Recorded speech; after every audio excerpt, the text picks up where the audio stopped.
The Houston Texans travel to Indianapolis to face their division rival Colts on Sunday. Indianapolis is a 5.5-point favorite on BETDAQ, 45.5 the total in this game.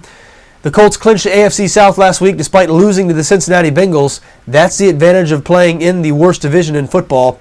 Now, part of the reason the South is the worst division in the league is because of the Houston Texans.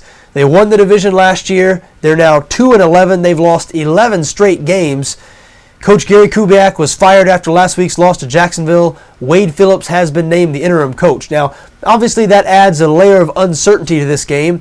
You never know how a team will react to an interim coach. Sometimes we see a bump in performance, either because maybe players didn't like the previous coach and they sort of rally around the new guy, or because players realize that everybody's job is on the line now and it sort of adds a sense of urgency. But it could go the other way as well. Again, it's a little bit unpredictable. What I don't like about the situation now in Houston is that Case Keenum is starting at quarterback, and that has been a decision that has been made by the ownership.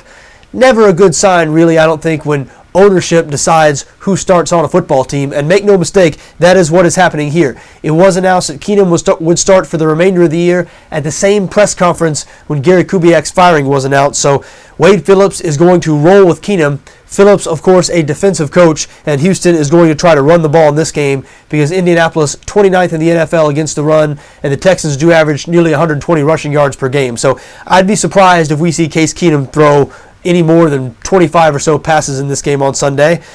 Now, the Colts have struggled lately. They've split their last 6 games, but they have responded well to adversity recently. They've covered 12 of their last 13 games following a loss, and they did lose last week to Cincinnati. Houston is a division rival, so even though the Colts have clinched the AFC South, I don't think motivation is going to be an issue in this game. Now, are the Colts good enough to beat the Texans by more than 5.5? I mean, back in Week 9, they only beat the Texans by 3, and Houston was up 24-6 late in the third quarter of that game.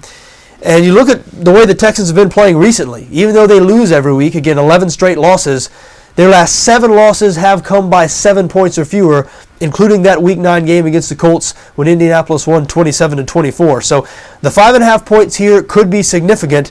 I don't think they will be. I do lean towards a Colts play in this situation.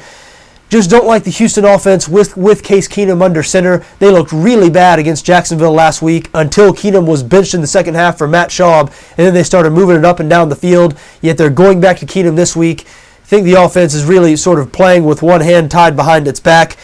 And even though the Colts have struggled recently, there's no doubt about it, and Houston is good on defense. Don't let the points allowed stat fool you with Houston's defense.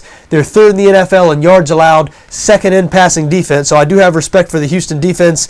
I still feel like the Colts are going to generate enough offense to be able to win this game by more than 5.5, but maybe the bet I like a little bit more here is under 45.5.